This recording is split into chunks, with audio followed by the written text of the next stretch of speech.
So now that I've had the K-Craft for maybe around about 6 months now, and when I first paddled this thing, I said this is one of the most versatile crafts I have ever paddled in my entire life. And you know what? Now 6 months later, I'm still saying that. Actually, I'm saying it even more. And let me just kind of like show you the setup that I do on this thing. So what I'm going to do is I'm going to go ahead and start with like a walkthrough, kind of start my way back here in the back at the drain plug. I love starting at the drain plug and just kind of like work my way forward, because let me show you some of the things I've done to it. I've had the motor on this thing, and I've got a Newport Vessels like kayak motor that I ran on this thing, and it was just awesome. I was able to buzz around the lake using a kayak motor on this thing. That worked really good. I use it as a paddle board down in Florida. I took this thing down to Florida and paddled the springs and used it as a stand-up paddle board, and it worked extremely well. It is very stable for the paddle board. And then I also use it as a kayak on the springs, like on the kind of like moving water down there, which is like, and I think it's great up to like class 1, 2 current. This is not like a whitewater thing. I know I paddle a lot of whitewater boats. Trust me, it is not a whitewater paddle board. It is not anywhere in that craft, but I think it's still a great option for someone that wants to do slow moving water, or like me, I haven't been out here on the lake much with it. I've used it mostly on the rivers, and I wanted to give y'all a quick on water on the flat water on it, and I'll talk a little bit about the moving water. So yeah, let me just go ahead and let me start with the specs on this thing, and then I'll start my walkthrough and just kind of walk through it. And you know what, for everybody, I will leave chapters below. If you don't want to hear my walkthrough or don't want to hear any of the specs, get down in the chapters and skim forward, and that way you can get to the on water if you just want to see me paddling around and my final thoughts on this thing. So yeah, let's get to the walkthrough now. Okay, starting with the specs. So let me go ahead. The length is 11 foot 10, which is around, a little under 12 feet. We might as well say it's almost 12 feet long. So 11:10. The width, the widest point is right, I'm going to say it's about right here, where you're seated and standing, is 33 inches of width right there. The weight, which is the kayak weight, is 63 pounds is what they have on their website. But I mean, it can vary a little bit here and there. And when they're saying 63 pounds, they're doing it just as the paddleboard. I don't even think that includes the seat. When you're hauling it, a lot of times you take it off. The seat's so easy to take on and off. That's 63 pounds without the seat. Weight capacity. Now, this is always something that always throws a lot of people off. So your weight capacity on this thing, what they're saying is 350 pounds. Now that's maxed out weight. And when you say weight capacity, that's until water's coming through the scuppers. You see how I have it set up here? This is how I do it.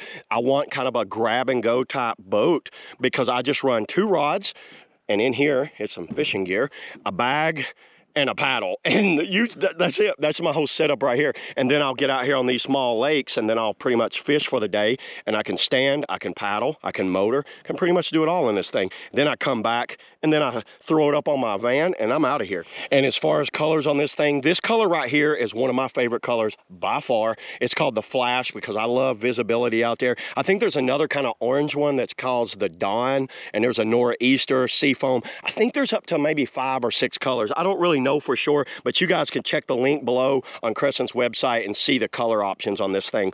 And this cooler does not come with this, by the way. I will get into that. Actually, let me just go ahead and get into my walkthrough, start back here at the back, and just work my way up. And then I'll tell you what comes on this thing and what does not come on this thing. Okay, starting back here at the back. Number one, they have an integrated handle built into this thing. So you notice how clean this is, and there's no handle up here. The handle is actually integrated in right there. I really like that. Easy to pick up, easy to maneuver around. It comes installed with inserts here, so it can set up for a motor, which you can get a bracket for a motor, and that's what these 2 things right here go for, or a power pole. But honestly, I ran it without a bracket, and you know what? They held up just fine. But I wouldn't recommend that, everybody. Get a bracket if you're going to run a motor on it. So the drain plug, I love these drain plugs. These are the molded in rubberized style drain plug. This thing actually is airtight. I know you're looking right here and you're like, but hey, there's a hatch right here. Well, I installed this. I will leave a link below on how I cut this out and how I installed it. This is just a deck plate right here. I got a little like sponge in there. I can run extra snacks and stuff like that. I just like having a little bit of internal storage, and these things work great. And that's bone dry. I really like the dryness of this thing. You can see right here, these are called frog eyes. These are for people that want to put foot steering, some sort of steering system. Me personally, I'm not going to run that. When I use my motor on here, I use a handle. So I use like the handle where I can maneuver it that way. I don't really use this foot steering. It's just a lot of hassle to deal with. But it is good that Crescent gave you that option. One thing that you notice, there's no bungee on this thing. There is no bungee on this entire kayak. How about that, everybody? Bungee's like out of style now. What they did include is they included these little mini cam straps. Are these not the cutest things ever? Look at the size of these cam straps. And you get these little tie down straps right here. These are the Yak Attack tie down straps. This comes with the boat, the cam straps and this tie down strap. And you know, oh, by the way, you know what's awesome with this cam strap? Check this out. Take one of your cam straps and it's an included stand-up assist strap. This, notice this is the mini cam. Check it out. That's why I like these cam straps. Look at this, stand-up assist. There's a stand-up assist bar. I don't know, I just wanted to throw that in there real quick because a lot of people might think that it doesn't have a stand-up assist strap. It has the bar up here, and you can see how that little cam works perfect for that. See how long that is? See, there you go. So this right here is a Crescent Kayak Cooler. Actually, let me take my bag off of here. So this is the level 6, you know, bag. Actually, highly recommend those bags. Watertight, level 6 porter bag. That's really good. This is the Crescent Kayak Cooler. Now, it's a cooler. Let's move these rods. Actually, I'll take these rods off. These rod holders do not come with it, so, but this is the Omega, and I think that's the Zuka tube. So the cooler is something that is an aftermarket accessory, but I love the fact that you can match it to your kayak. How awesome is this thing? It's padded on top, so you can stand on this thing. It's very strong up there, and you see what I'm using it for today. I'm using it for tackle storage, but I have used it for a battery box, which is awesome because you can come out right here and use it for a battery box to run your trolling motor back here. So that's a cool feature right there. You see this little bolt right here that can be used as a seat. So you can flip this around, take this seat off and use it as a seat. Have this on here. I can pick this boat up by this set up right here and check it out, and if I need to, I can still access the lid. You got 2 plastic rails right here. Me personally, I just run a couple rod holders right here on these plastic rails, and then this holds down the cooler. There's a double stack.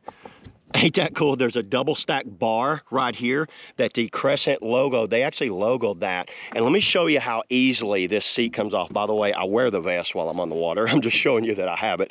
It's a little warm out here, so I'm not gonna wear the vest while I'm doing a walkthrough. You take that off, and then check this out. The seat pulls off very easy. Oh, how about that? Storage under the seat. Let me show you that.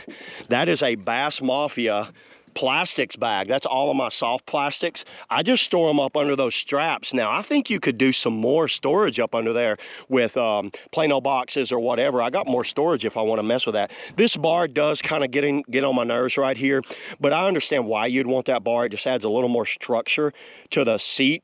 I'd like to see this bar maybe lower down so that way I can get a little more storage in there, but you know what? That's kind of like nitpicking with that. So the seat, this strap just runs through there and goes into that cam and locks in right there. They do have silencing pads and kind of wear pads. It doesn't wear on the hull, or when you move the seat around, you don't hear that little metal on plastic movement under there. And this seat is their high seat, which I think is 10 inches from the hull. So you do have, and the reason they can do that is because this thing is super stable, unbelievably stable, so you can lift yourself up. And I've always liked Crescent seats. Let's look at it from the side. They have a nice turn there. It's pulled in tight right here so you don't catch your elbows on there, and then it's adjustable right here. You can take one side off, kind of set off the side, or you could just lean them both back and kind of set on it, or take this off completely, take this cooler, slide it up, and you see these bars right here, run your cams through those bars, you have a seat right here, then you get this, you get your seat back, you got a full-on seat and a standing platform, so that's pretty good that they have that. See what I mean about the versatility of this craft? I'm only one scupper up and I've already showed you all of those features just to this point. Some drainage areas right here, a little bit of drainage right there, they built that in. This platform's very strong, so these things are actually kissed off on the bottom, and when I say kissed off, meaning that the plastic has kind of melted to itself during the molding process. So look, when I'm standing on it, this does not like cave in. And by the way, it's like 97 degrees out here, and look at how this deck is holding up very nicely. You got a scupper back here, a scupper right there, and a scupper up there. You can get scupper plugs for it, but you know what? I don't run scupper plugs. The handles are injected molded handles. These are very strong handles. You got one on each side. I carry this suitcase style because it is, you know, a little over 60 pounds. I can carry it like a suitcase on its side, or pick it up over my head and put it on a car or something like that. So the traction pads do two functions there. Also silencing while you're out fishing if you drop a lure or something. But number one, if you're jumping in and out or it's wet, it doesn't have a slick surface. Kayaks, you know, kayak plastic gets really slick when it's wet, but then having this on here, it makes it really like nice and grippy, so that way hopefully you don't fall off. These two things right here are kind of rod butt storage, so if the butt of your rod will go here, and then it goes up and it goes across that little strap up there, which is kind of like a rod saver strap, but I'll get into that here in a minute. You see these right here? So right here is a bolt, and you're wondering, why is there a bolt just right in the middle of the kayak? Well, what's right here is a stand-up bar. If you're running a motor, if you're kind of running it like a skiff, there's a bar that would mount right here. Or if you're doing fly fishing, it's a great bar for standing up and down. And there's another thing that they made for this thing, which is a cooler storage. So you take the cooler, and then there's a cage that goes up here. The cooler slides in there, kind of like, it has a lot of different functions. So once again, going back to that versatility, that's really cool that they added that. And those are right into inserts. So you just unscrew them and then screw them back in, and then you're good to go. You can mount and that's an aftermarket accessory. I think there's a SKIFF package that now they're offering. I think the last time I checked Crescent, there was like a SKIFF package that you can have that feature added. Me personally, I'm not going to use it, but you know what? It's cool that they have that a feature if anybody wants it. These do not come with it. These are the Roto Grips by Yak Attack. I like these because they serve a couple of functions right here, and let me show you what I like, why I like these so much. So if your seat's right here, there's two things this thing does. It's kind of like a little foot rail. They did make an aluminum foot peg that mounts inside the track. It looks good, but me personally, this is what I'm going to use because it serves two functions. I can throw my paddle right here and stand up and then cast and do whatever, reach down, grab my paddle, and it's just right there, and it's holding it extremely well. I don't like a lot right here. That is my Panfish Pro, so this does come out.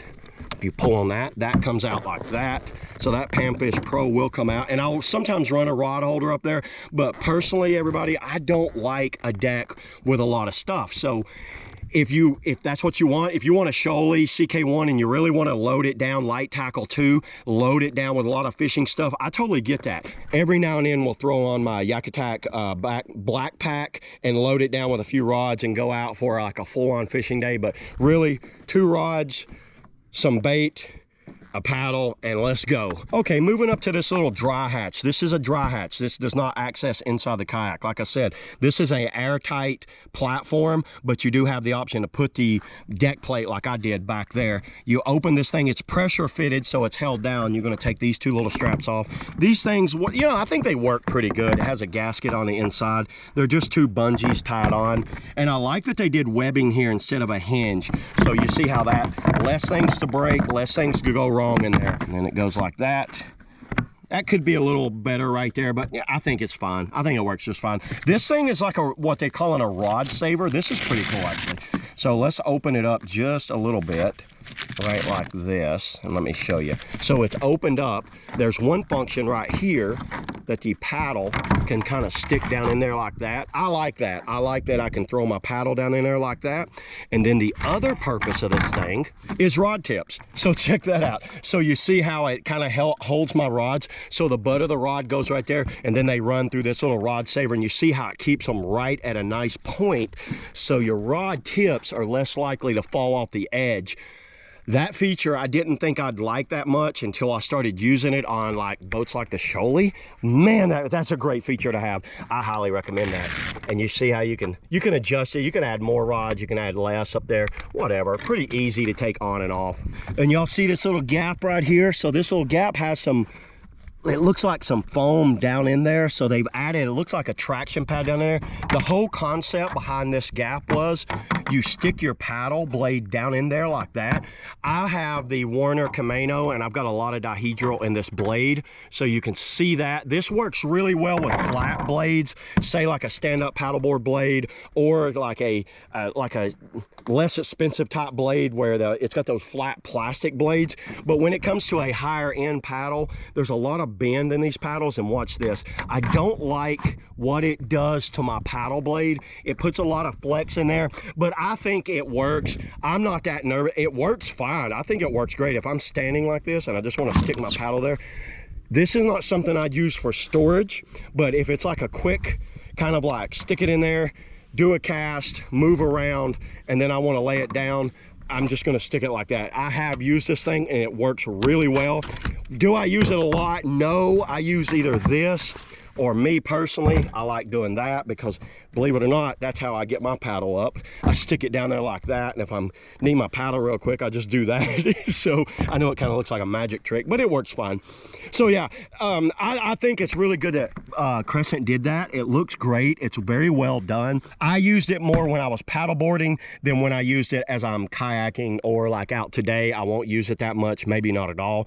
And but yeah, I think it's a cool feature to have. Very innovative. Well, there's the deck, everybody. I know that was a little bit long-winded and I talk a little fast, but you know what? That's what I do. And let's go ahead and let's flip this thing over. Actually, let's just flip it on its side because I don't want to take all my stuff off. And let me just kind of like walk through the hull real fast. I'll do kind of a rapid fire. So let's get to the business. Let's flip it over now. Looking over this bow, they have more like a keel line up here where it's more like pierces through instead of that big bulbous nose like on the Shoaly, the CK1. It's a little bit more, it's closer in line to the Sup Plus, which makes total sense to me. I mean, because when you go this wide, what they've done, they've added more of a pontoon style where the volume is farther out and there's a depth inside of here. And one thing, speaking of depth, one thing I want y'all to look at the shallow depth of this thing. So I didn't drag up like I did on other boats that have like a keel line that has a sharp keel up here and a sharp keel back there. This thing was able to go in, no joke everybody, I'm serious, like 3 inches of water and continue to paddle in those small creeks down in Florida. I was in some shallow spots and it is a very shallow, so if you like doing over those shallow tops of rivers, this is the boat because it worked perfect through there. You can see how flat it is. There's no keel line to hook up. It's actually kind of like brought in a little bit. When you look at your volume here to your volume there, it's brought it down. So it is 33 inches. It's not an overly wide. It's one of those where you get your stability from its design, not really its width. You know, you could just make a big, huge, wide 60-inch boat and it'll be super stable. It'll be like this dock right here. It'll be stable, but it won't paddle for crap. And then, but this right here, what they did, they lifted this edge up slightly. You see where the volume is here to where the relation where the edge is here. So that edge is up. The rocker is in these edges here. So bringing these edges up, the way it comes up, it's really nice on the rocker there. And I like how this rocker is right here, how it comes up. I mean, how the edges come up there on your volume. And I think that's what gives it its kind of paddleability. Surprisingly, with this style of hull, it paddles very well. You see how flat that is. So yeah, I'm very impressed with this. And this whole thing is textured, by the way. I like it when companies texture them. Those right there are what I mean by kiss off. See those holes? Those are molded into the deck, which gives it its structure. And this line right here, you could run a transducer if you really wanted to down through there, but I'm not going to do it. So moving back here, one thing that I wish Crescent would do, I wish they'd add a skid plate, a removable sacrificial skid plate. What I mean by skid plate, it's a piece of plastic that way you don't wear it down like this. I don't drag my boats a lot, but every now and then you want to kind of drag it up and down, and that way you don't get it wore down. It is very thick back here, everybody. This is one of the thickest areas on an entire kayak, is around this area right here, because the plastic all like melts down like thick in this area, probably a ½ inch thick. So you're not going to worry about it much. It's just something I wish that they would do, but you know what, maybe someday, maybe if I complain enough, they'll eventually do it. But right now I think it's fine. Mine's 6 months old and you can see there's wear and tear on it, but after 6 months, that's acceptable to me. All right, everybody, there's the full kind of specs, walk through, and kind of like my opinions of the kayak in and of itself, just sitting here. Let me go ahead, get this thing out on the water. I'm going to put on today and I'm just going to paddle around. So easy. Just look at that. I just stepped off of here and look how easily this thing floats. give you guys a good idea how this thing paddles. Actually, let's put these rods back here to get them out of the way. What I'm noticing out here in the open water is it tracks extremely well, and that's to be expected with this nose, the way it's low like that, and that keel line's in the water. It tracks very well. It's not an overly fast boat. So watch this, everybody. Let's get it up to speed. You can see that tree over there. Let's aim for that. Use that as our kind of baseline. Watch this. Get it up to speed and just... Well, number one, you hear how quiet this thing is. This thing is silent. There's no popping sounds. You ever paddle boats and there's a popping sound on the bottom? It's usually where the water's coming off the catamarans and popping into it. This one does not have that. Stability is off the charts. Very stable. Extremely stable on this side.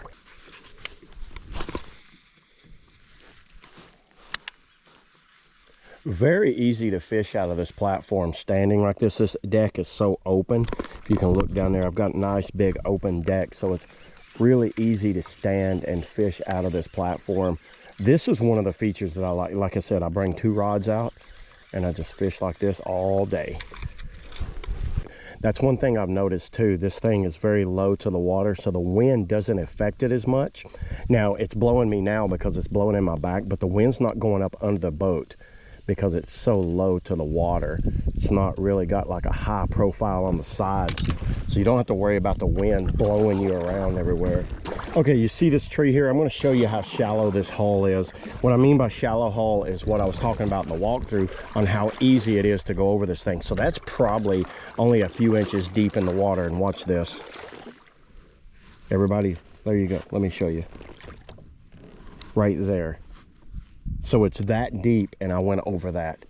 And you notice I didn't even hang up or anything. So it's got a very shallow hull on it, and that's what I mean by shallow depth on the hull. Now that works really well for creeks and kind of like paddling down creeks, because you're going to go up on rocks. Not so much on the lakes, but I just showed a good example of how it would be used on the lake. So it's always interesting on how you can kind of utilize a very shallow depth hull even out here. Now, if not, I would have had to paddle all the way up and go around to get back here to this little area.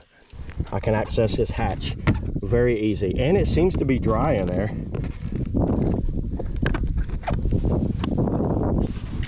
So I can walk all the way up here in the front. The bow's still kind of like got some volume to it. It's not completely out of the water.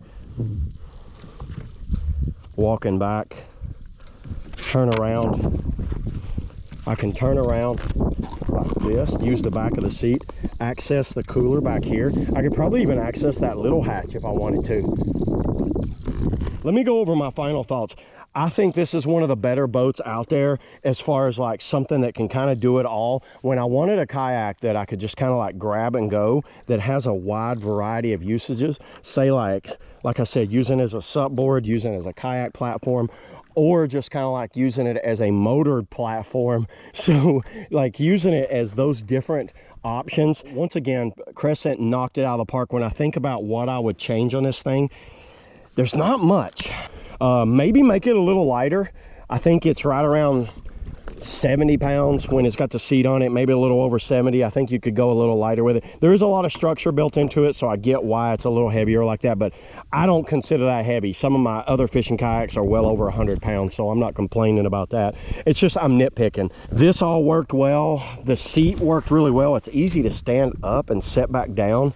Maybe a little more tie downs. These things could be a little easier to open and access, but that's an easy. I could almost tie some paracord on there and be totally fine about it. That worked fine. This worked fine. Would I use it a lot? No, probably not, but it still works. Look at that. It still works just fine for me. I like paddling this as a paddleboard. Maybe I would have brought the edges up a little higher and give it a little more kind of downriver feel to it. But watch how I can paddle it as a stand-up paddleboard and be just fine with this. You know, I'm a decent paddleboarder, so it doesn't like bother me that much. Yeah, my overall opinion is I really like what Crescent did with the K-Craft.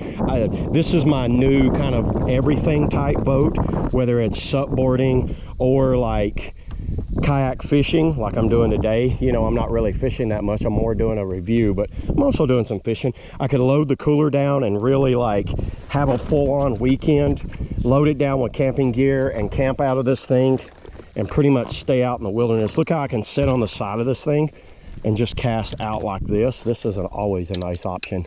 You can just sit right here, cast out. Very good that you can do that. That's awesome.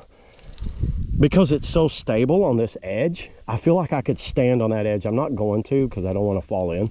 I think it's one of the better paddle boards slash kayaks out there. I've paddled 3 now, and this one right here does everything that I want and more with all the options that I can get for this. So there's a lot of cool accessories out there that you can get for this. So yeah, everybody, I will leave links below where you can pick up some of this stuff and some of the gear that I'm using, this paddle, my rods, whatever. I'll throw some links down in the description. And also, you guys leave in the comments below if you've paddled this boat, what your opinion is on it, or if you got any questions. I can do what I can to answer your questions for you, because I've spent 6 months in this thing, so I've got a good feel for it. So it's not like I don't understand it. I know every inch of this kayak from bow to stern. So if you got any questions, hit me up. I'll do the best I can to answer all your questions for you. But yeah, that's all I got today, everybody, on the Crescent Kayaks K-Craft. See y'all in the next video.